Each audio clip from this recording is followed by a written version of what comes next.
instant panic on the three of us. Like, what are we gonna do? What are we gonna do? We don't know. It's just funny how the show's evolved because back when we used to have these technical problems, we would just be like, man, whatever. But now we have thousands of viewers nationwide. So this is kind of a big deal. Definitely growing. Oh yeah, I enjoy it. Now let's make sure I have all the volumes and everything right here, and we should be good to go. Get to my page. All right. I think we're good. So, welcome to the Probably Wrong podcast, where we're probably wrong more often than not. My name is Tony. To my left, Mike Snellgrove, and then to his left, Diamond Dave DiSciullo. Oh, you had it so good last week, and then you destroyed it. Just remember an O at the end. DiSciullo. I said it. DiSciullo. DiSciullo. Like shoe. Like the shoes. DiSciullo. DiSciullo. Low. All right. Got it. Next week. Nailed it. Oh, all right. Before we get into all the sports talk, football talk, snow. We got some snow. Yeah, I hate the snow. Did you? I didn't. You didn't get any? Not really. Really? We got about, 5 inches or so? Yeah. Just enough to be annoying. Anytime I see the snow start to fall, I'm annoyed. I'm not a snow guy at all. Absolutely hate it. Hate the cold. Do your kids like the snow? They love the snow. And all they want to do is go out in the snow, and I just keep saying no. What I do is they're at an age now, they're starting to go where I can let them go for a little bit of a time outside. Before they're ninjas now. I used to just throw them on the porch. Yeah, all right, yeah. Go on the porch. Stay here. I hate it. But I try to be like, you know what? I'm not going to let it inconvenience in any part of my day. I'm going to continue on with my day like the snow's not even there. So I get really aggravated when places are closed. And I'm like, come on, guys. Can we just everybody was closed yesterday. But everybody. Let's see the snow first before we close everything. Yeah, you had them canceling the night before. All of a sudden, I go to my breakfast spot, Dave's Diner, closed. Yeah. I'm like, what do you mean closed? We didn't even have that much snow. I got up in the morning. It was not even raining yet. Drove into the city with no traffic. Which was beautiful. It rained in Cambridge all day. And that was it. Drove home to no snow. Oh. And I got home, and there was like a half an inch on the ground. Not even on the driveway yet. But I'll take that. I will take that over the big blizzards that they're telling us. You know, I'll take it every time. I love it when they're wrong. It's my favorite thing. It's like, just be wrong all the time. You know, until that one time where we're getting lulled into a false sense of security because there's been rain recently. Do you think they over-exaggerate? Because we haven't gotten a lot of snow over the past few years. So they sell it because they'd rather be wrong and it rain than tell us it's going to give you rain and then get plastered with snow. Or, this is what I'm thinking. It's an easy way for these news channels to get attention, right? You just fearmonger. You tell people it's going to be 10 inches. 100%, because you're constantly looking. You want to see the pattern. Absolutely. You want to see. And if you said it's going to be 3 to 4 inches, nobody looks. It's not a big deal. But if you say it could potentially be a foot, everybody's watching the late night news. Watch for live updates. Right. And I feel like they probably do that on purpose just to grab a little bit more attention. But the thing is now, if you have with these iPhones and everything, so I love the weather. I enjoy weather patterns. It's stupid, I know, to people, but to me, I enjoy it because But it's like, so with my apps, I looked at it and I'm like, oh, it's gonna be warm, and I can see the way the wind's going. I go, we're not really gonna get much. Anyone could look at the 5-day forecast and go, oh, it's gonna be 39 degrees. It doesn't snow. I was looking at that and I was like, yeah. I was kind of questioning it because I do feel like they kind of go over the top trying to gain viewers. But I do love snow on a football game. Like on a Sunday, when if you're I'm in your home, house watching football or watching a snowy football game, absolutely love it. That's the only time that I enjoy snow.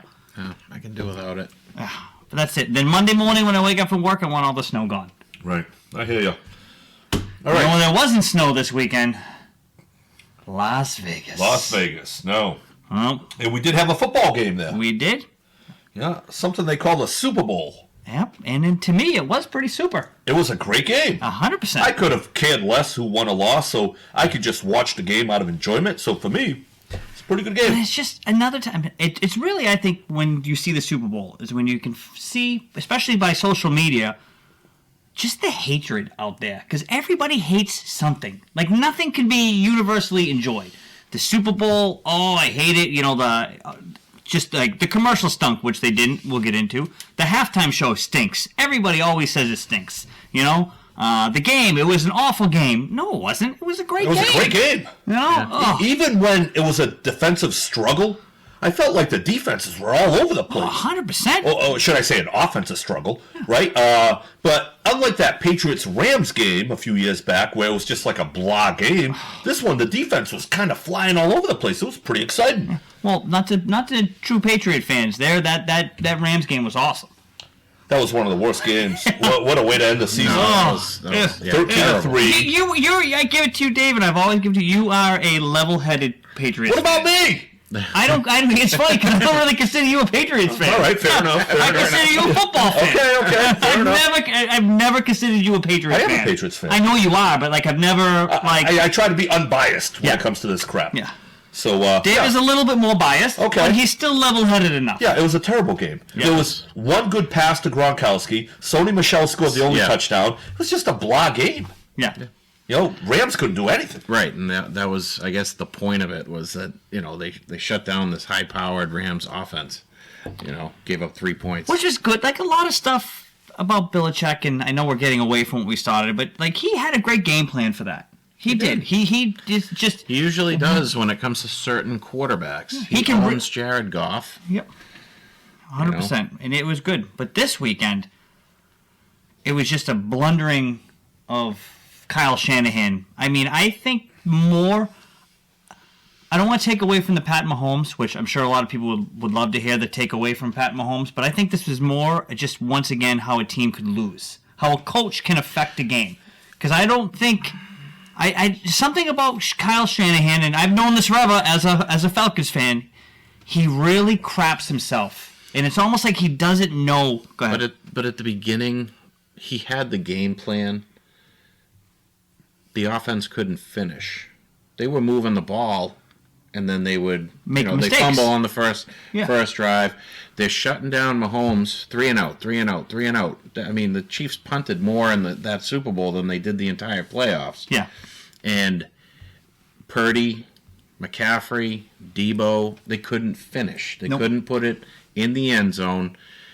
Instead of having a 10-point lead, they could have had a 21 or a 28-point lead at halftime, and they couldn't finish. And then... Sorry, I got to adjust your microphone here. Sorry to everybody at home. To our tens and tens of viewers. There we go. And then in the second half, Shanahan took over and pooped his pants. You have Christian McCaffrey, the best running back in football, and you go 2 straight drives with you 3 and out, all passes. Yeah. That's what he does, like in that Falcons Super Bowl. Well, I almost feel like the previous 49ers Super Bowl, they had the lead in the third quarter, and they went run, pass, 3 and out, run, and he didn't put the ball in Jimmy G's hands. Yeah. So I think he was almost making up for, but every game's different. You got to look at every scenario differently, and now you got Christian McCaffrey, which is a lot different than, actually, they had good running backs at the time, too. I agree with you, both of you. But he is in analytics. His head is in his play sheet. He is not a flow of the game guy. In that first half of the game, Dave, you're absolutely right. They went right down the field on these guys. But the problem is, Kyle, it's almost like Shanahan doesn't watch the Niners. I mean, doesn't watch the Chiefs. Because that defense, it's like he got lulled into that, like, oh, I can do what I want, get right down the field. But, like, KC is like the old Patriots, to let you go within the numbers, but then tighten up in that red zone. Mm-hmm. And it's like he didn't know what to do when he got down there. Because he's like, oh, my goodness, wait a minute. These guys are covering guys. Now what do I do? And I felt like watching that game with them not finishing in the first half, I was like, this is like just like what we've been watching for years. But his face Mahomes is gonna start to make plays, and then it's gonna be he's gonna complete 13 straight passes. They're gonna score a touchdown every drive of the second half, and it just got to that point where you just felt. It's very similar to the Patriots. If you keep them in the game, they're going to find a way to win the games. Other teams find a way to mess up. We had the punt go off the guy's foot. We had the extra point that was missed. And we had Shanahan making mistakes as well. And these teams just always find a way to lose. But his head is in the plate. It's not paying attention. It's analytics and the guys upstairs. I mean, just look at the end of the half, Tony. You could have called a timeout. They could have called a timeout. I think it was like 2:09 or 2:10. My notes are in there somewhere. And then they would have got the ball back. But they didn't call the timeout. Yep. And they let it take it down. They had a couple plays, and I was like, what are you doing? You know Mahomes is going to take it down the field. Preserve yourself some time to get that ball back. And he didn't. And then he was just running the ball out with 2 timeouts in his pocket. Didn't even try to get down to field goal range because the analytics tell him it's not a high percentage play than to kneel it and take the ball. I wonder how much of this, not just with him, but they came out and that offense looked like it was on fire. They usually say, the first 15 plays are scripted? Yeah. I wonder if he's the guy that can sit behind a computer, watch, and script plays, but in the heat of the moment, I don't think he can think fast enough. It's gone. Right. It's gone. It's completely gone. The flow of the game, everything in that second half, it's just like, what are you doing? And then it's like on third downs, he kept bringing a zero blitz, and Chris Jones was getting in there, and it's like, what are you doing? You can't stop this? You have all of these weapons, and you can't stop it. You just flip it and look at the other side, and Mahomes figured it out. Randy Reed pretty quick. Oh, you're going to keep blitzing me on third down? I'm just going to roll out a little bit and dump it off. And he did that how many times in a row? Yeah. And that's just, I would like to say that's just Pat Mahomes knowing because he's been there. And that's part of it, too. But Kyle Shanahan's been there, too. Yeah. So, Mr. Connors wants to know if we were Andy Reid, how would we have Can we talk about that in a little bit, Mr. Connors? Oh, we're going to get into that. We could do that. Okay, so... Yeah. But then you go into... It's just... I kept saying that to you, and I think you said that a little while earlier, that if you keep giving Mahomes chances the way they did, he's going to beat you. Eventually. He's eventually going to break through. He's eventually going to. And it really caught up to him. And then you get into that overtime, to fast forward a little bit, and you hear everybody crying and whining from San Francisco. Why would you let that get out that you didn't know the overtime rules? I think that was a player, right? I know Kyle Shanahan said that. And then the players backed him up. Like all the different players he's asking it's not the them. player's job to know. No, the coach should know, and then he should relay that to the players. 100%. But you know what? This isn't a new rule. And the players, this is your job. You should know. You should know. Every single one of those players should know in the world's biggest game, if it gets into overtime, what to do. And yes, Kyle should have had them ready for that. But what difference did it make? They took the ball first. He thought they were going to win if they scored a touchdown. No, he didn't. That was never his thought. His thought was the analytics told him to take the ball first because we'll get a third opportunity if they score. That's what it was. The problem is you had to get a touchdown. Well, because Mahomes was going to get a touchdown. Yeah, and if you didn't know that as a coach, you don't belong as a head coach because I knew it. I said it right at the beginning of overtime. If the 49ers don't score a touchdown on that first drive, the game's over. Because Mahomes is not going to let it go to another possession. I think that whole Kansas City Chiefs team laughed. When they're like, wait a minute, what? Yeah. Because even Chris Jones, they talked about seeing this is with another coach. Andy Reid had these guys ready. They had practiced the week before. If we go into overtime and we get the ball second and we score, no matter what, we're going for 2 and leaving it there. We're not giving the ball back to the other team. Right. Because then you lose. Yep. Then it's not a field goal, it's sudden death. Okay. So, you know what I mean? This is where a good coach, he knew. Yep. All right, we're going to go for 2. We're going to try to win it or lose it because we're not going to put the ball back where they can just get a field goal and... You put the ball in the best player's hands. 100%. Yep. And I'm sure they laughed when the Niners lined up for a field goal in overtime. Like, good job. And everybody all over Romo for him saying that and this goes along with all this. So when they had the ball and they were on their own 40 and they were getting ready and Romo was like, well, they have to go for it on 4th down. And everyone's ripping on him like, oh, why do you have to go for it? Why wouldn't you punt the ball away? Because you're giving the ball to Mahomes. Right. It's do or die on that 40-yard line. Yeah. That's it. You have to go. There's no punt in overtime in the Super Bowl ever, unless you're Belichick. Right, ever. Right. Yeah, or unless you're like the Baltimore Ravens old school with that defense, and you're playing field possession. But when you're playing Patrick Mahomes and the Kansas City Chiefs, You got to score. The more possessions you give him, the more... Yeah, he's going to figure it out. Yeah, and then as your defense gets tired, it doesn't seem like he does, and he's going to figure it out. 4th and inches, they run that play where he's got Kelce as an option to throw it to him. Yeah. And the guy goes with Kelce, so he turns upfield and goes to 15 yards. Right. It's great. It was, and hate him or love him. I mean, it's just amazing to watch right now. Can we go right into Mahomes versus Brady? And then we can go to Kelce after. Yeah. Because I think we're talking about Mahomes. So I don't... Yeah, 100%. Mahomes versus Brady. And everyone's all in an uproar. I think people are missing the point. People are like, oh, he's not the GOAT. He's not this. No, he's not the GOAT. And that's just something that's pissing people off. Brady is the GOAT until somebody beats him. Right. Right now, all I think we're saying is he's the best in the game right now. Yeah, and he's the best that we've seen, since Brady. Yes, and if you take a 6-year snapshot of... That's all he's played, right? Yeah. 6 years. I don't think Brady has 6 better years.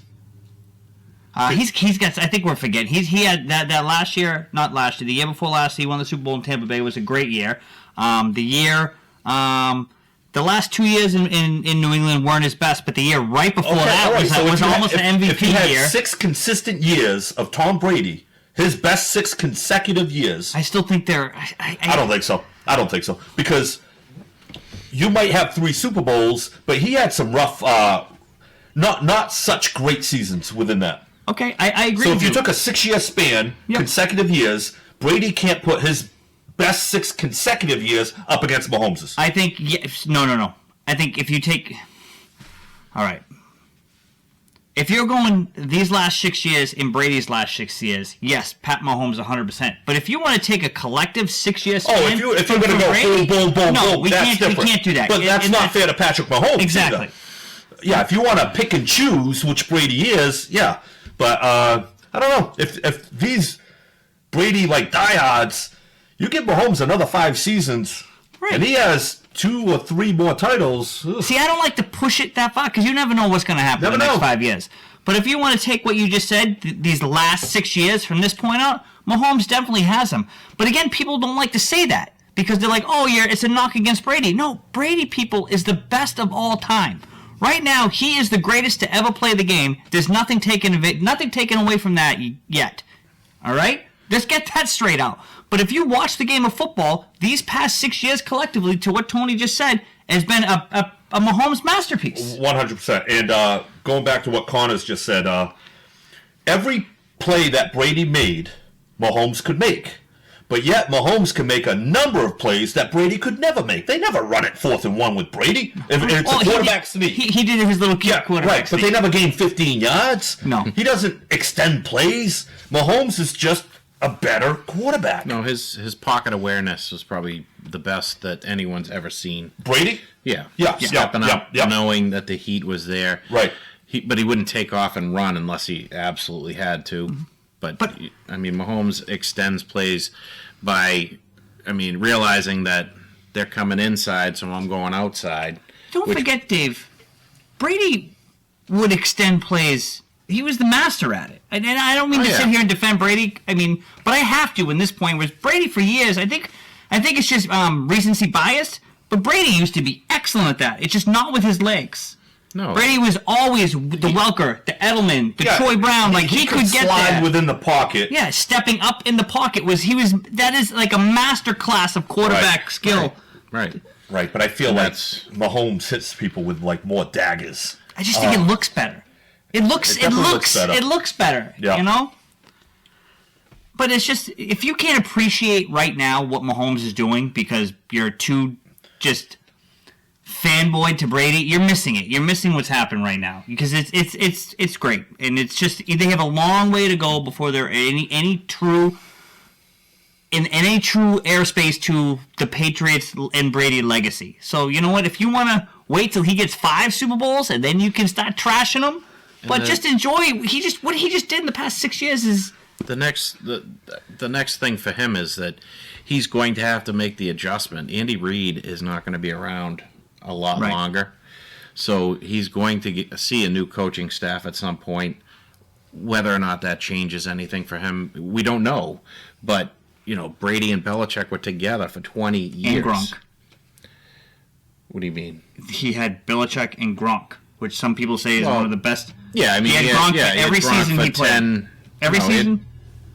Every season Gronk played. Yes, thank you. I said that wrong. Right. 10 years he had Gronk. Right. The first, I mean...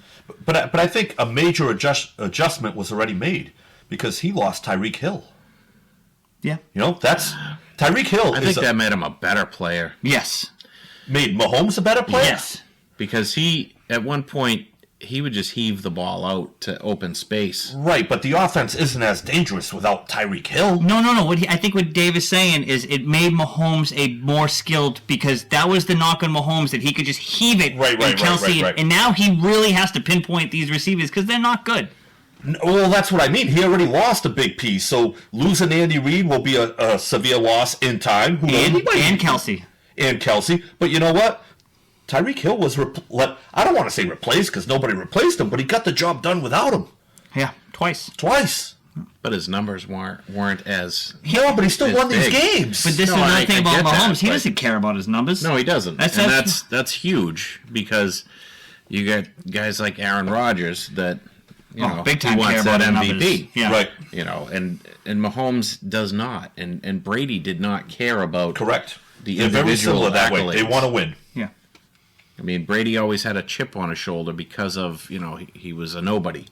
And Mahomes was a first-round pick, so he's kind of expected to be this good. But even first-round picks, I mean, look how many busts there are. The majority of them. It's almost like a different weight. Brady had that chip on his shoulder, and then Mahomes has got all the weight on his shoulder. Yeah. And how it affects him, and how the chip, it each affected them in a positive manner. Not for nothing. I mean, the Chiefs went through years of nothing. Yeah. They brought in Montana and won nothing. And, for the fans to actually have a winner for once, good for them. It really is. It really does line up with the Patriots. They had nothing forever. Oh, they were terrible. And then you had the Chiefs, who had nothing forever. And you get Brady and you get Mahomes. Yeah. So who's next? The Bears with Caleb Williams? Well, I think it's the Chiefs for a while. Yeah, I think it's going to be the Chiefs. Yeah, exactly. Yeah, the only team that can beat Kansas City, I feel, and that's if Burrow is healthy, the Bengals. Yeah. I mean, let's not forget, Jalen Hurts and the Eagles gave them a good game. They did. I think after what happened to Hurts last year and the Eagles, I think they're on their downward swing. I got to give them another year before I say that. I can't. It's that Super Bowl hangover. You lose the Super Bowl and then you kind of fade off into the nothing. Niners lost the Super Bowl and still stayed relevant and came right back and lost again. And every year there's a team that's a little bit better than what they should be. So there's always going to be someone to kind of battle them. It's just, can you make enough plays at the end of the game to get over the top? And Kansas City seems to every single time. All right. Paul believes that the Eagles need a better coach that would help them get on. There's a few good ones sitting on the sidelines right now. Quite possible. Waiting. Speaking of the sidelines, let's get into everybody hates Travis Kelce. I do not. Yeah, I don't think that was a good look for Travis Kelce. No, I don't think it was a good look at all, but I think the hatred that he's getting because of it, especially here in New England, where you saw Tom Brady in his tirades for years. I think the difference is if Kelce was screaming at Andy Reid, I'm okay with it. The fact that he kind of lost control, put his hands on him, kind of shoved him a little bit. He didn't. Okay. He came up to him, and I think he came up with such force. Obviously, it caught Reid off guard, and he was off balance. But if you look at the play, he was just throwing this is exactly what he was doing. Yeah, I don't know. I just feel like if you did that to a referee, at the very least, that's a penalty, maybe thrown out of the game. That's a referee. That's a completely different story. Right, but it's still losing your emotional control and putting your hands on someone. If you did it to a teammate, you're on the same level. You do it to a 65-year-old fat guy, you almost knock him off. Go ahead, Dave. If it's not Kelce, the guy probably gets benched. Right. But that's how it should be. It's your star player. I'm sorry. Brady flipped out, went nose to nose with McDaniels, flipped out on Bill O'Brien, multiple tirades, screaming, throwing his helmet past Belichick, and throwing the iPad. Yeah. It was never a big deal. Right. And when Kelce threw his helmet a few weeks ago, that wasn't a big deal. I feel like once you put your hands on somebody, now that's a little bit different. I feel like it was a little much. I'm not going to sit here and say, he should have been benched or... No. It was a heat of the moment thing. Did he mean... I mean, obviously he loves Andy Reid. Speaking they of love each other, but, I mean, it is what it is. It happened, and whatever, you move on. It was a football game that wasn't going well for them.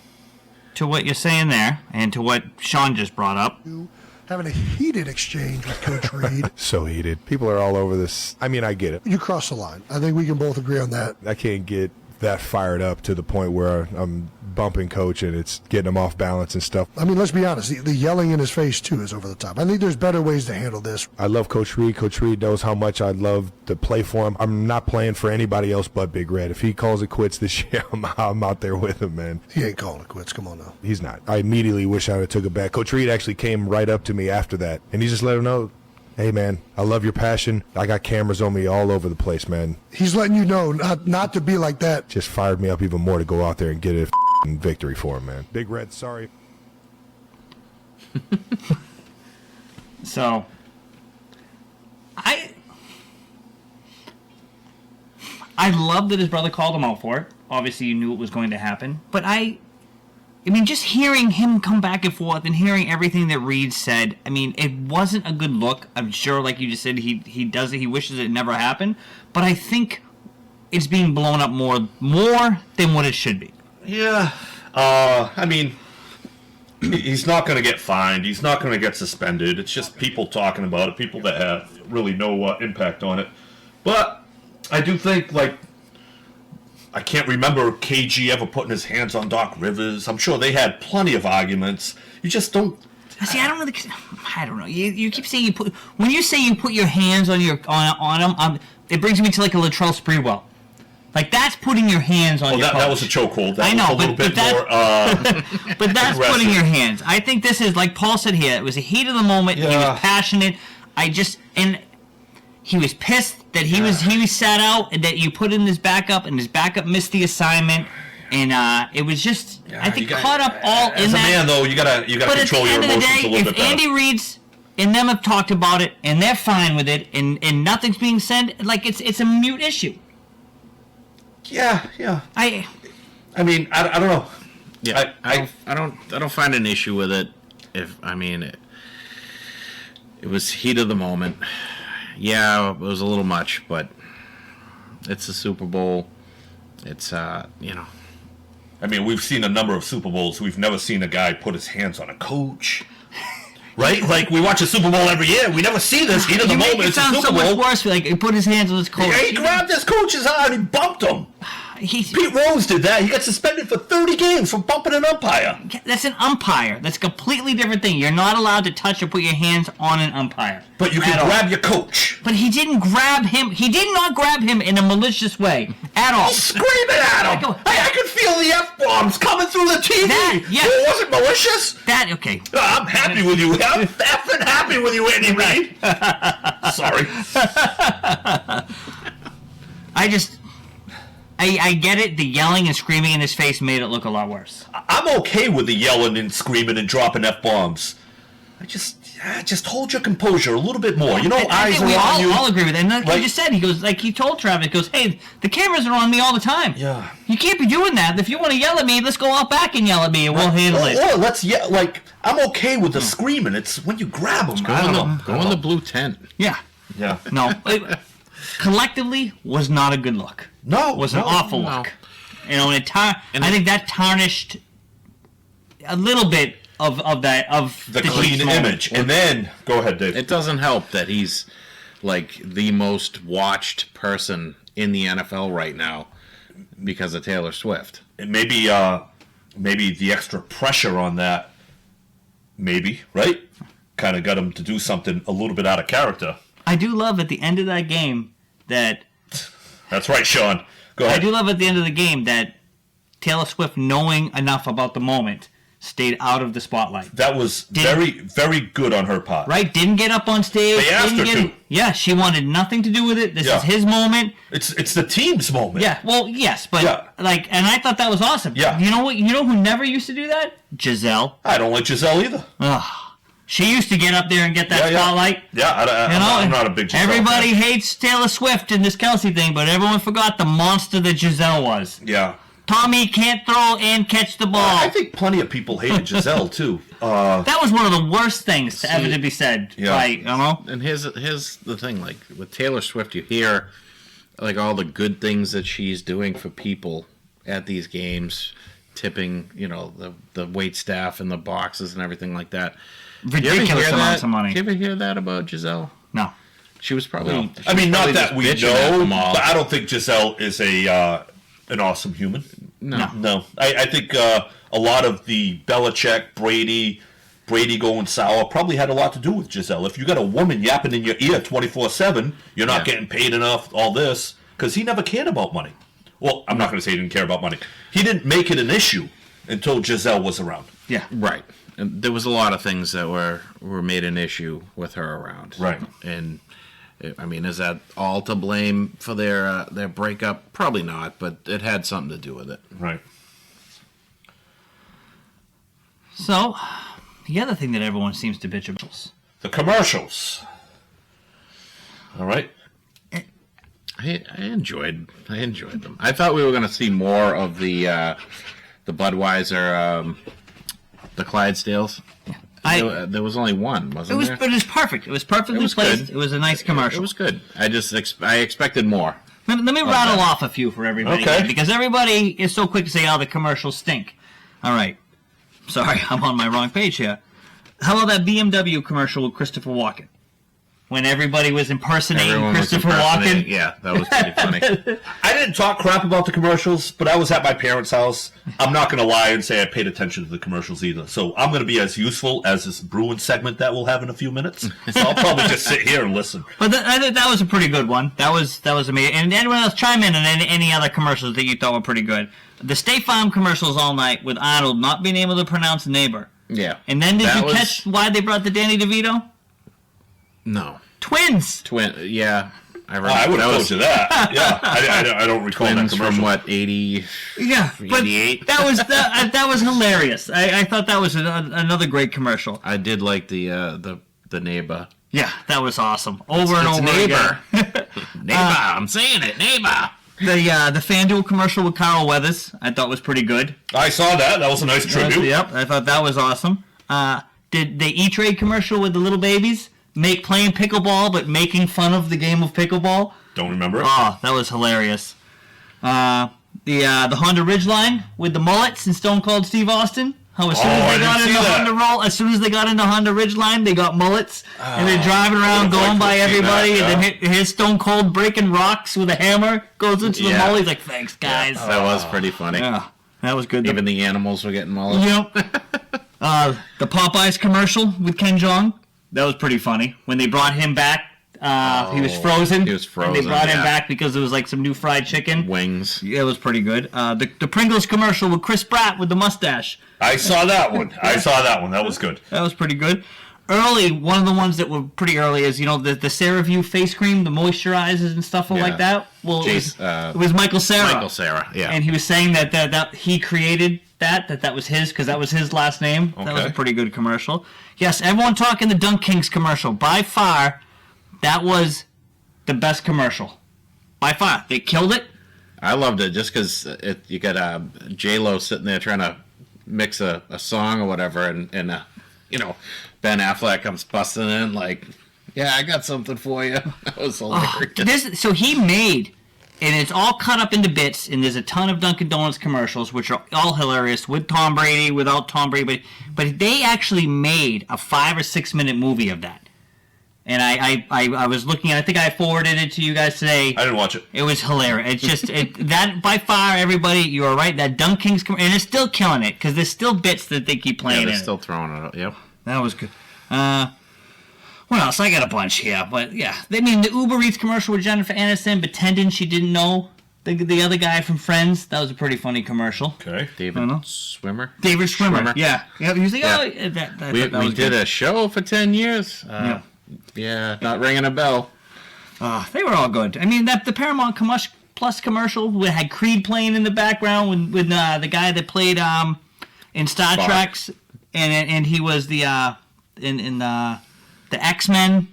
He came out, the old guy, and he was like, "Oh, I'll throw the football," and it was pretty good. It was good. They had a bunch of good commercials. I know you didn't watch a lot of them. It sounds like you were pretty happy with them. Oh, I was very happy. I was taking notes because I'm like everybody is going to be so quick to say that these things. Tua was. I'm not going to throw a kid. Oh, great commercials. Oh, so and the halftime show that everybody hated on.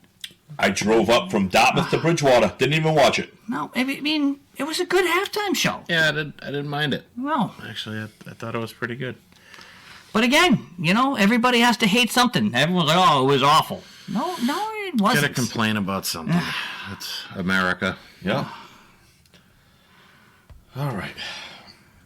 Sorry, just fumbling through the comments here. I won some squares. Yeah, I hit 2. You hit 2? 5 and 2. No, I hit as well, I should say. Okay, yeah.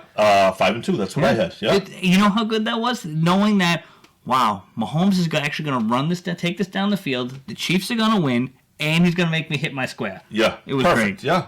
How much did you win? Can you share? $250. I won 500. Pretty happy with it. Yeah, Paul, Good Alicia hit. Keys, great moment, and she killed it singing, too. It was awesome. I had DraftKings. I picked a square, and I had the opposite. I had 3 and 0, but the other way. So I would have hit 2 quarters if I had it the right way. Okay. DraftKings, legalizing betting in Massachusetts.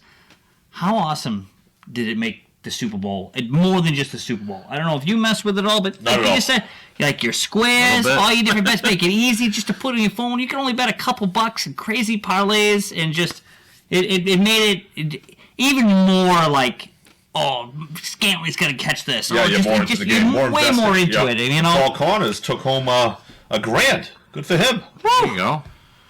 Good job, Paul. Put those towards your season tickets for next year. Yeah, donate to the Probably Wrong. So, all right. We went to such a highlight of the Sunday's game. I mean, let's just kick it right off with a low light here, and get you right into. Do we have to talk about it? Well, I get a pee, so you have to talk about it. Yes. I want to let this play a little bit because we don't get to hear it as much these last couple. Not at all. Oh. Where that was an abrupt end, but where is David Pasternak? Is he playing? I don't know. I haven't heard his name. No, I haven't since heard the All-Star game, no goals. I mean, the team. Where are they? So we talked last week about the Calgary Flames game and how it was a complete utter no-show. Just an awful game, weak game. They just we couldn't sit up here and talk about how much more they look like crap. Yeah, and then the next game against Vancouver, I don't know if Vancouver didn't show up. Vancouver looked just like because the Bruins, they won, but it was, I mean, I don't want to take away from it because the Bruins, you beat the number 1 team in the league. Yeah. You did what you were supposed to do. You took advantage of the Canucks, who were playing as equally as crap as you did the week before, then a couple nights before. Yeah. All right? Let's roll into some momentum. But then you get booed off the ice the next game because you don't show up again. And then... I mean, not even not show up, Dave. I would have to say that they looked worse against the Washington Capitals than how bad they looked against the Calgary Flames last week. They had 8 shots through 2 periods against the Capitals and just were completely demolished. Awful. It was pathetic, really. And I don't know how they fix it. They're bringing guys up from Providence I've never heard of, and maybe these guys will be decent, but not right now. They're not giving the spark. No, because then we have Tampa Bay at home, and then we lose that game. Yeah, and that wasn't even a good game. No, because Tampa Bay didn't play like Tampa Bay gave you that game. Tampa Bay, that wasn't the Lightning that we see in these Lightning Brewing matchups. No. Because they usually come, even when they lose, the Lightning play us hard. And I just think they were soft. And we, almost like how the Celtics, how we damn them, how they're playing their opponent. It's like, oh, Tampa Bay's not going to try tonight. Then maybe we're just going to lollygag through this. And maybe Marchand on his 1,000 game night will take us to. No. Yeah. No, it's been a bad stretch. And the trade deadline is coming up. I'm not sure exactly when it is, but they need to make some serious changes. They're rolling out the same crap every night, and it's not good. It hasn't been good. Very disappointing. I'm not looking forward to watching any of the games coming up, but I have to because I love hockey, and I still have to root for my Bruins. And you got a show to do. And I got a show to do, and but how about some sort of material? I mean, we had a chance to beat the Lightning. He was playing as bad as we did. And that was an awful goal. And then who was it? Was it McAvoy that whiffed at it, that had a chance to make the save and completely whiffed at it? McAvoy. Yeah, it was him. Yeah. McAvoy's been a guy that he hasn't been great, but I think it's because they just keep rolling him out there for everything. Playing a ton of minutes, just abusing him, and I don't think he's that kind of a player. No.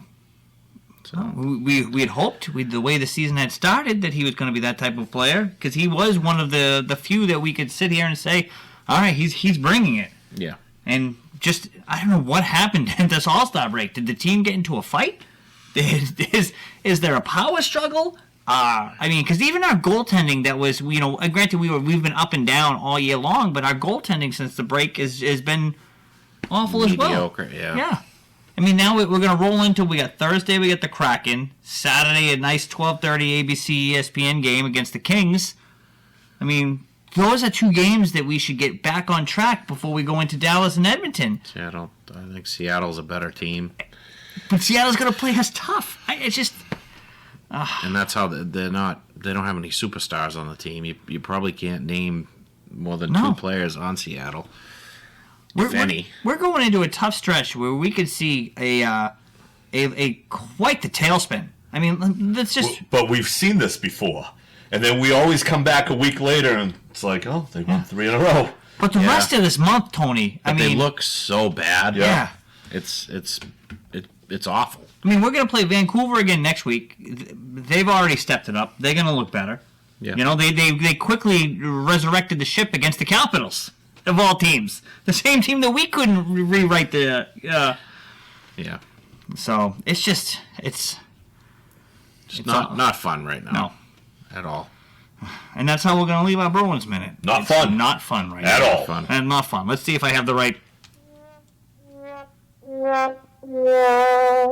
All right. That's how we feel about the That's kind of fun. Now, let's just keep it with the not fun before we pick it up. Well, what else do we got that's Pitchers not fun? and catchers reported today. Oh. For the Boston Red Sox. Like the Red Sox are Speaking playing of this year? not fun. That's what I said. Let's keep it with the not fun. Another wonderful Boston team. But you know what? At least the other Boston teams are trying. Right? Yeah. Patriots had a terrible season. We're not going to say... We can say lack of talent. We're not going to say lack of effort. Maybe they need to spend more money, and hopefully they will this offseason. The Boston Red Sox, it's like they don't even want to field a team this year. No, it's awful. And did you hear that Alex Cora didn't show up today? Yeah. First day of practice, didn't show up, said he was sick. He's already pissed. Didn't you hear him in the press conference? No. They were talking about the team and the state of the team, and he was just bagging out of all the questions. I mean, really doesn't want to be here. hanging up. Does not want to be here. Well, can you blame him? I'm not a big Alex Cora fan, but when you're the Boston Red Sox and you have an offseason when you bring in Mike Snellgrove and Dave DiSciullo, there's not much coming in. We would be fan favorites. Yeah, there's just not a lot of talent coming in. Do you blame the guy? This guy has been a World Series champion. You're in Boston. He's had star players on his team. Yeah. He's looking at this roster going, I can't even cheat with these guys. No, you can't. These guys, cheating will do nothing. There's a fastball coming in. And the guys can't hit it. What would happen is they'd bang the trash can or the watch or something, and then they will go, huh? Yeah. Look in the dugout. Yeah. Yeah, they have done nothing this offseason. And the real sad part is, these other teams have salary caps. There is no cap in baseball. Right. They just don't want to spend. They don't want to spend. They don't want to try to bring someone in. And at this point, players don't want to come here anyways. Yeah, nobody wants to come here. Players, coaches, But nothing. players will come here if you pay them. Yeah. They just don't want to pay them. Like Jorge Soler signed with the San Francisco Giants yesterday because the Red Sox wouldn't give him a third year. Yeah. And not that I love him, but it's just that's what they do. They just don't really want to pay people, so they'll pretend like they're competitive and be like, oh, we lost out. Like, you didn't really try. Yeah. And here we have a mediocre, not even a below-average team in Boston with no salary cap? This day, granted, it's a meaningless day, pitchers and catchers, but it gave you a glimpse, like, oh, spring's right around the corner. The Red Sox, like, it used to give you such, like, an aura. 100%. And now People it's nothing. around here felt good. Like, yeah. All right. And it sets the tone. Yeah. And Alex Cora not showing up today Set the tone. sets the tone. No. It's going to be a terrible season. It is, and it's just, all I want to do is I truly miss being able to every night just put on the Sox game. And all else fails, put on the Sox game, drift to sleep if they're losing, or be engaged because they're winning, especially like with the new start times and how fast the games are. We can't even enjoy it because the hatred that I've just taken over me for Henry and this ownership. Everything about this team, I can't do it. We don't want to support them at all. Right. It's just infuriating, and I just want to be able to, like, I'm sorry, with this team, even if they went on a run and could squeak in the playoffs, it's like, how can any of us sit here and be like, and support it? Yeah, with this roster, they can't sneak in the playoffs. They just can't.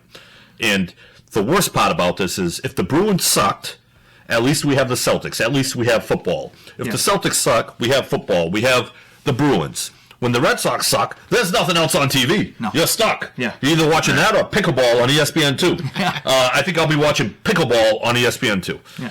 Reruns of Seinfeld. No, it's awful. And it's just like, you have fun teams like the Dodgers, right? It really is a great thing to get behind watching these guys. But they play at 11 o'clock at night, 10 o'clock at night. Right. No one here's watching them. Right. You know? And if you're not watching the Red Sox, chances are you're kind of checked out on baseball. If the Red Sox are good and competitive, then maybe you watch a little bit of the Yankees game against the Blue Jays on ESPN. But when 100%. The Red Sox suck, you're checked out. Yeah, baseball's gone. And yes, it's just infuriating, Tony. It really is. It sucks. Well, it's just the dregs of summer will be coming, and we'll be sitting here bashing. Yeah, it's not right. I don't even know what to say. It really isn't. It's awful, but we do have some enjoyment, so we can keep going with our Celtics right now. And this man, Jason Tatum. Great game. 31 points 41. In the first half. No, 31 in the first half. Yep. You know? Yep. We get frustrated with this team this year in certain parts throughout the season. And last year, or the year before, that would carry because it would be continue. You'd have a bad loss to the Hornets. You'd have a bad loss to the Washington Wizards. And it would continue for 2 or 3 games. This team this year, you come out, you lose. I mean, I'm just trying to get it up right here. Sorry. You blow it to the Lakers last week that we talked about. Yep. And then you come back, and now you go on a nice little 5-game win streak. This team didn't do things like that. No. They haven't. It feels different this year. No, these teams, like these Tatum, and as much as we talk about Brown, these guys have more edge to them this year. They've matured. It's not the edge that you're used to, your Kevin Garnett, your Paul Pierce's. No. I'm sorry, but that edge is gone in the NBA. Right. But compared to what we've seen, where these guys have just been soft and very lax and don't care about anything, no, they care about it this year. And they've tried to, this is a stretch of teams where we're playing trash, and we've talked about all year them playing down to their guys, these teams. And, I mean, this Washington Wizards team we played the other day is an awful team. They played like it was their NBA Finals. And that's a game they would have lost last year. That's what I'm They getting gutted at. it out, you know? Got it out. This Miami game, yes, there was a lot that happened in this Miami game that had the, like, oh, here we go. Here come the Celtics again. They're going to blow it. but they didn't. Right. You know, Tatum manned up. You know, Porzingis is a huge piece to this team. I was just going to say, Porzingis and Holiday, I think give them that extra little bit of swagger. You know, that they didn't have. I would say it's more Porzingis. Because he really, you can see it with these guys. I love Porzingis. He might be my favorite player on the team. And when he doesn't play, it's noticeable. That's so, one of the big things. When Porzingis doesn't play, right? But he's on the bench. Oh, he's engaged. He's engaged in the play. This guy's like the perfect teammate. When Porzingis doesn't play and he's not there, are the team's biggest letdowns. Right. It's noticeable. It's like their emotional leader. Because he gets right into the huddles. He gets right in this whole. Hey, he's fired up. Oh yeah, it's great from top to bottom for this team right now. Yep. They're playing well. They're playing good together. What I'm really curious is we just made a couple trades. I know. I want to talk about this because I think I might have made a mistake. Tillman and Springer. All right. 2 lateral moves, I think, for this team. Okay. And then we come to find out Tillman's still yet to dress because of a back issue. Okay. And Springer, we traded for him knowing he's got a bum ankle. All right. But it's basketball. People roll their ankles. Now, I think I jumped the gun on Tillman a little bit. I was thinking after I jumped because I was very upset because I wanted like a big. But then I started watching some highlights, and he's 6'7", a little bit of a small big. Yes. But I wonder if he was brought here to help cover Bam Adebayo because we struggle with Bam Adebayo because he's really a guard, and this is a 6'7" guy, maybe brought here for one reason. I don't know. I haven't seen enough of him. I was hoping to see him on Sunday, but he couldn't dress. I heard Scal say probably about 4 days ago, you're not going to see these guys till after the All-Star break. So I wonder if it's one of But why? I wonder if it's getting them involved in the offense, having them learn like your systems. He said that because now it's like little injury, and you wonder, are they just kind of making these up just to kind of keep these guys on hold? I think that's a little tough because everybody else who's been traded is playing. Right. Like, why would you go and get these guys to be like, oh, we're going to wait till after the All-Star? Yeah, just so they can get...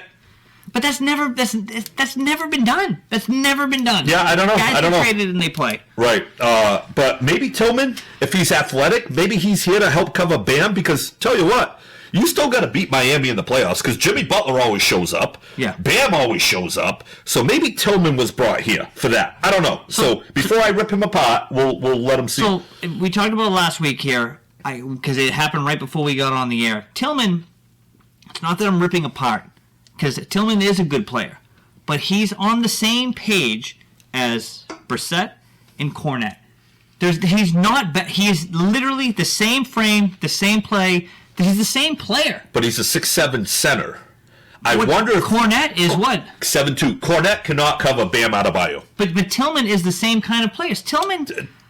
He's going to be I think he's going to be like a matchup guy. This works for this matchup, where Cornette doesn't work really for any matchup. We like Cornette, but come playoff time, we're hoping that we don't see any minutes out of Cornette. Xavier Tillman was hidden in Memphis because he had Valanciunas, Jaren Jackson, Desmond Bane. He had a bunch of big men around him that were always out on the court at the same time that he was. Memphis doesn't have a big man problem, so it made Tillman look better than what he is. Right, but if he has one skill, and that's being like an athletic big that can cover Bam Adebayo, it might be worth it. I could. We have to see it. We have to see it. You can hope that all you want, and if that works, I love it. I just don't see. I think it's going to be tough. I think he's a less offensive Luke Cornette. Well, he's more athletic than Luke Cornette. Luke Cornette's whiter than the three of us here. But Luke Cornette is a better offensive player than Xavier Tillman. Right, but Luke Cornette cannot cover Bam Adebayo. Defensively, I keep saying offensively. Right, and neither can Porzingis. Porzingis, we said that all year. Right, he was a weak spot. I wonder if he's a body to cover Bam. Maybe. I think the verdict is still out on that. We got to before we rip it apart, we got to see. We keep taking over about Xavier Tillman, and Dave's just chomping at the bit to talk Xavier Tillman. Yeah, Xavier Tillman. I don't even know who these guys are. Okay, yeah. Neither does anyone else. And then I had an observation, and I was thinking the other day, I feel like I'm a deep thinker, when the I'm glad you do. Celtics brought in Springer, and I remember him play. Like, this guy's, like, pretty talented. I started reading Philadelphia message boards, and the Philadelphia faithful, they're pretty aggravated that they got rid of him. I mean, if you watch and you look at the Probably Wrong Instagram page, I've been posting a lot of his stats and his lockdown on go ahead. Just the fact that he's in the game at the same time as Luka, Steph Curry, like, this is a rotation piece. Defensively, what it seems, to what I've been reading and to what I've been watching and what I've been hearing, I have some family down in Philly, and they were, like you just said, very disappointed to lose Springer. Defensively, he's that guy. He plays very angry. He kind of, don't mix my words here, people at home. He plays as angry as Russell Westbrook used to play. Yeah. That doesn't mean he's great, doesn't mean he's great offensively, but I think Boston fans are going to like him because he's all over the court and he plays very, very angry. So, and the fact that he plays meaningful minutes, this might be part of the rotation. To tie this all the way back into the start of the show, he plays with that chip on his shoulder. Yeah, oh, absolutely, absolutely. And I noticed a pattern out of Brad Stevens. I noticed a pattern, and I wrote this down. He traded for Derek White. Derek White is 6'5". He traded for Drew Holiday. Drew Holiday is 6'4", 6'5". He traded for Malcolm Brogdon, 6'5". He drafted J.D. Davison, a big, aggressive 6'3", 6'4". And then he gets Springer. I think he wants his guards to be around that 6'4", 6'5", where they can switch on the wings. Peyton Pritchard was a Danny Ainge guy. I don't think he really liked Peyton Pritchard back in the day, but I think he wants that body type because these guys, they all have the same body. Yeah. Right? They're all that 6'4", 6'5", where even if they get switched on a big, they're not going to get crushed. Where Peyton Pritchard a little bit more undersized and not as strong. So I think that's why they brought him in as well, because he's got the body type that Stevens prefers out of that 1-2 guard territory. Okay, I like that. Yeah. Right. I'm telling you, when people see him, they're going to be like, huh, defensively, this guy can match up. That was very good. Very passionate. Very Yeah, I wrote it down. I'm like, dude, if you look at all these guards, they all have the same exact body. It was like the light bulb went off. Yeah. Wake up in the middle of the night and start writing this stuff down. I did. I did. All right. Play that one more time. Yes, Todd, not to be confused with Jerry Springer, the late, great Jerry Springer. That's right. Yeah, and he was more of a Chicago guy, not Philly. Yeah. But, yeah, I want to see Springer play because I think he's going to bring fire. And I think on certain nights, like the night against the Lakers, our team sometimes doesn't bring the fire. And then that's a guy that can spark the bench. If that's true, that happens. That is a key piece. That is something that we've always needed and missed, is someone to bring the fire. Bring the fire. Yeah. And we've been talking about for years how Tatum and Brown are your two superstars. You need to bring in pieces that work around those two guys. And I think they did a great job with Porzingis. They did a great job with Holiday. Yep. And man, we were hot and bothered for Holiday. As soon as we couldn't wait to get on here. We need Holiday. Yeah, that's the guy we wanted. Dave, I tell you, this guy wouldn't shut up. I almost blocked him on social media. I'm like, I can't take any more of this guy. Like, he needs to come here, because if he doesn't come here, Dave's going to have a meltdown. I've heard of Drew Holiday. All right, there you go. Another interesting thing about Springer, what the Philly fans were complaining about, he was drafted at the age of 18. He's now 21. Yeah. And they're like, why would you draft a first-round guy, let him develop, he's playing meaningful minutes, and then you trade him for a second-round pick? And it's not like he sucks. He's playing meaningful minutes. I love it. And that could be... I love it. If you talk about Tatum and Brown, this could be a bench piece for the next 4 or 5 years to go along with those guys. Yeah. Yep, that's what we can hope for. If he hit this one out of the park, we are never going to ever hear the end of In Brad We Trust. And even if he doesn't, you only gave up a second-round pick. Who cares? Yeah. It's worth it. Very passionate Celtics moment. Yeah, much better than the Bruins. This sucks. Doom and gloom. Yeah. Like, monotone Dave. No passion, no fire. Whatever. Shane. No. If we're talking Stop with bullying. Oh, the wife's going to get upset. Tina. All the tie's going to get upset. All right. But you know what? You put a winning team out there, and us fans, we're appreciative. Hey. You know, you put out crap like the Boston Red Sox, you're going to get a lot more Dave DiSciullo. Monotone Dave. You're going to get that anyway. Yeah, true. So on that note, All right. what do we? I'm going to take a deep breath. How about we give a few plugs? How about we direct everyone? Don't forget, we keep talking about the MP Sports Cards. August 4th, they have a April 6th. 6th. Yep, April 6th. Let's get that right. It's written. It's on the page. The Shawn Thornton meet and greet. It's a small place, great place, but you get there early and put that on the calendar because you're gonna miss it. And it's in. Did you say August 4th? I did. I screwed it all up. Not even close. Oh, April 6th. 6th. I recorrected myself. Yeah. But I mean, it's going to be a great time to actually be able to get in and meet this guy because it's. I mean, you're going to have a minute with him. I never go to these things, but I may go check it out. All right. We should get a probably wrong picture with Shawn Thornton. And that is April 6th. April 6th. What day is that? Mass. That is the 6th of April. Saturday. This is something different. Okay, all right. This is another one I want to plug for you card fanatics out there. Joshua Hoy has been doing, if you don't follow him on social media, another one big into cards. He's putting together card shows left and right. He has won February 25th, 40 tables at the Elks Lodge in Smithfield, Rhode Island, New England for the Hobby Card Show. Dana Barros is going to be there signing autographs. All right. I know. Boston College. Yep. Superstar. The information, again, is on our pages. Well, go check out all the social media. We're really getting in there with I'm going just for the Dana Barros thing. I mean...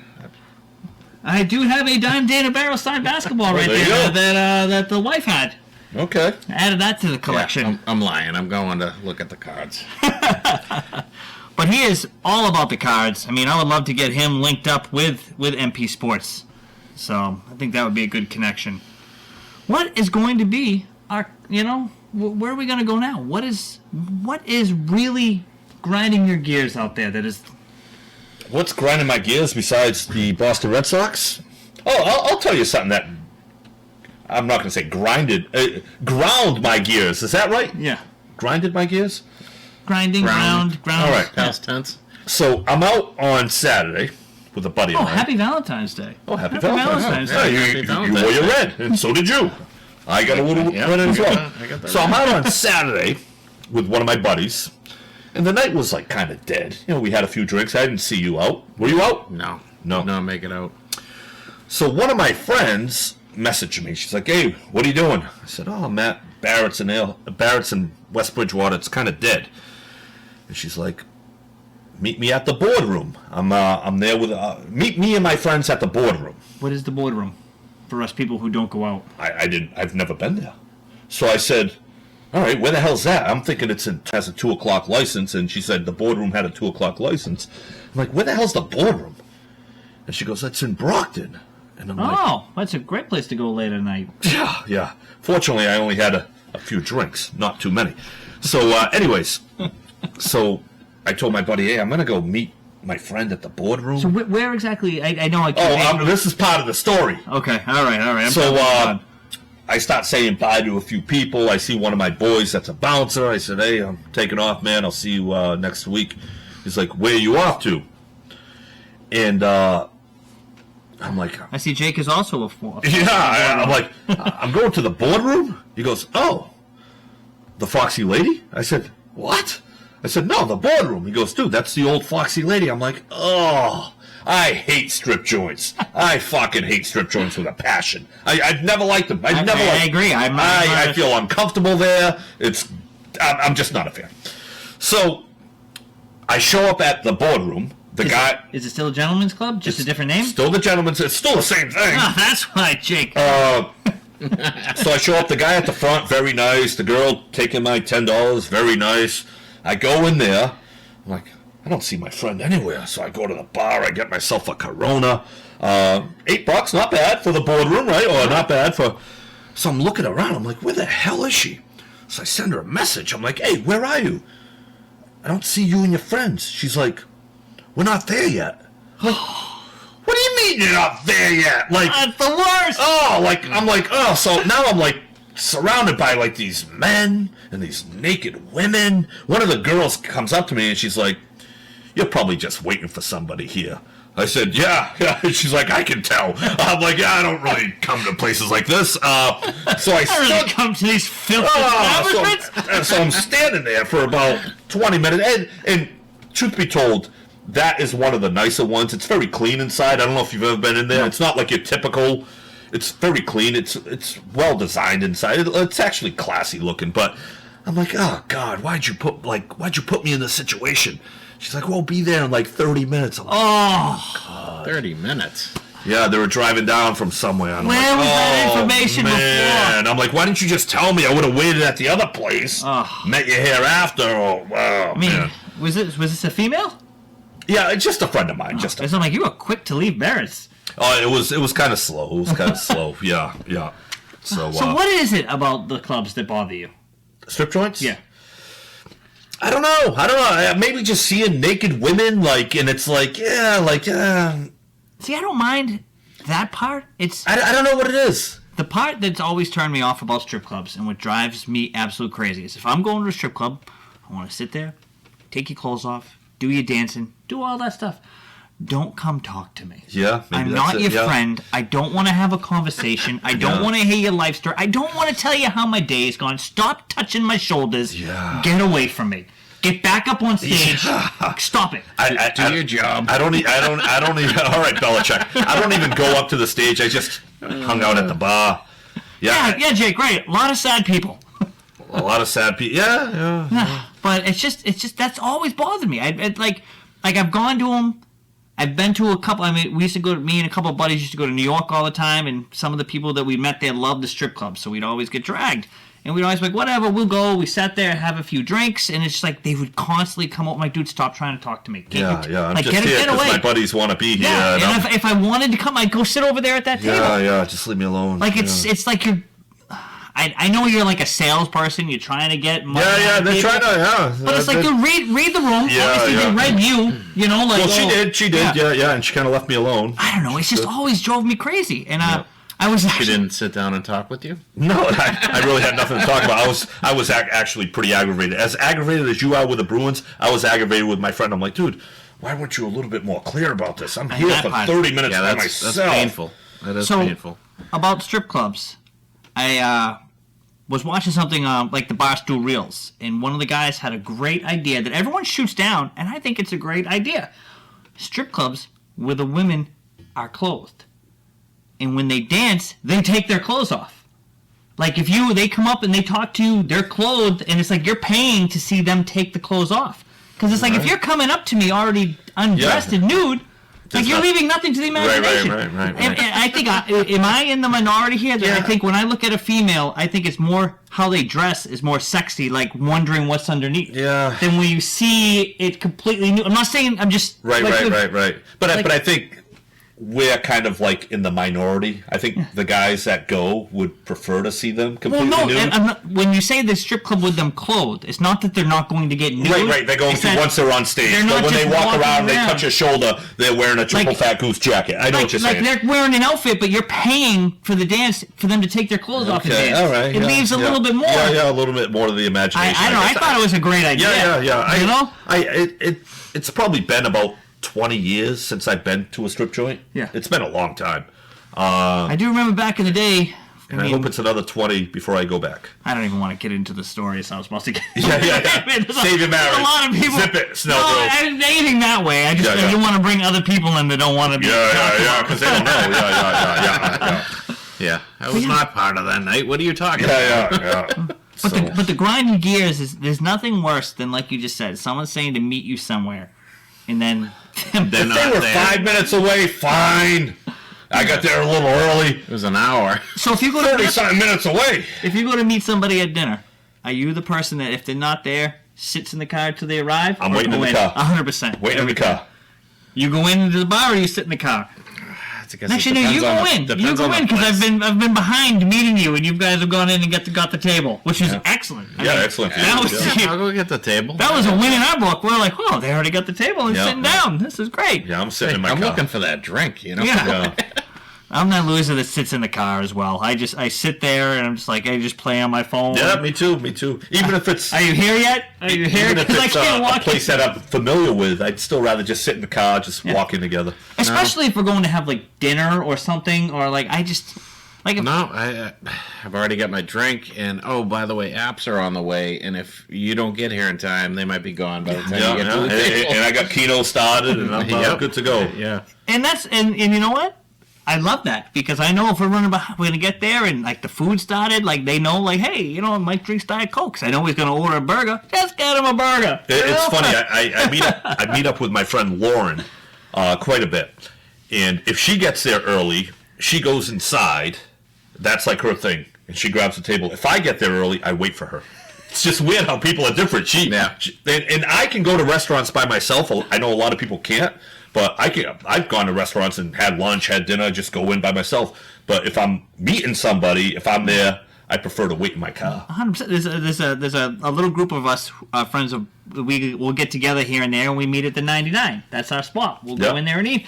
And no matter how many times, I mean, I've been to the Bridgewater 99 a bazillion times. Yes. And I still wait in my car until I see, like, oh, you're here. I can get out of my car. Yeah. Now we can go. That's the Gold Fever Wings. No, me and Tina are on the same page. We're going in. We're going in. We'll get a drink.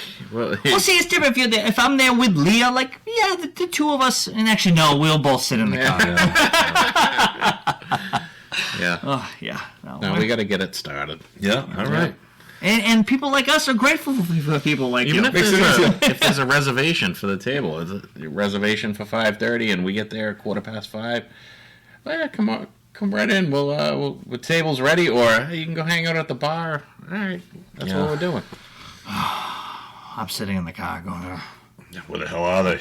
I never show up this late. come on. Leah and I just completely silent. Yeah. Just waiting. So I need food right now. God forbid I go in and get the food. No, Right. I gotta sit here. You can at least go in and get a starter. Get it going.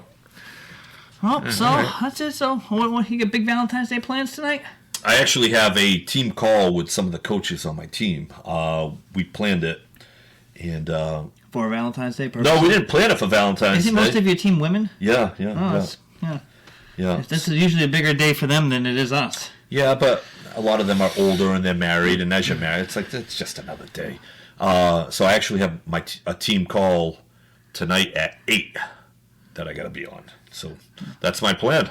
Well, when we sign off, we'll have enough time for Tina to get a big Valentine's Day thing ready for you to get home to. Yeah. No, it's probably not going to happen. My daughter's over. I was hoping maybe she would hop on and watch the show, but apparently she's too busy with her games. So Yeah, I can't blame that's her. fine. No. But no plans tonight. We were supposed to do a paint night tomorrow night at Proof 22. Okay. And that got canceled. Why? I don't know. She just got a message earlier saying it was canceled. I know they shut down yesterday because of the snow, or lack thereof. That grinds my gears. So I wonder if they're kind of, I don't know, kind of weird. Yeah. What? That they Closed down? Closed down, and now they're canceling paint night. But a lot of times it might be the artist that can't make it, not on them. Yeah. So, I don't know. Maybe tomorrow night will be the Valentine's dinner or something. Yeah. Well, it sucks going out to eat on Valentine's Day because they have a limited menu. The price is through the roof. You're waiting about 7 hours. That's something you do, like when you're young in dating. Yeah, That's a truly young people's thing to do. Yeah. I'm not a big fan of the limited menu. Like, I won't... Veterans Day. Valentine's Day out to dinner? No. Like Mother's Day, like even with me and my mother, we won't go out to dinner on Mother's Day because we know it's March. Day before, day after. Day after. But it's funny. So Mother's Day, if you want, I mean, we're really getting off here, but Mother's Day, you can't get into a restaurant anywhere. But Father's Day, when I take my dad out, we go out and have a steak or whatever. We can go in anywhere we want to go. There's never anything. A lot of deadbeat dads out there. Yeah. Yep. Thanks, Paul. Happy Valentine's Day to you too. Freezing my ass off grilling. All right, steaks on the patio at Paul's house. That's what we're all doing for Valentine's Day. Thank you, Paul.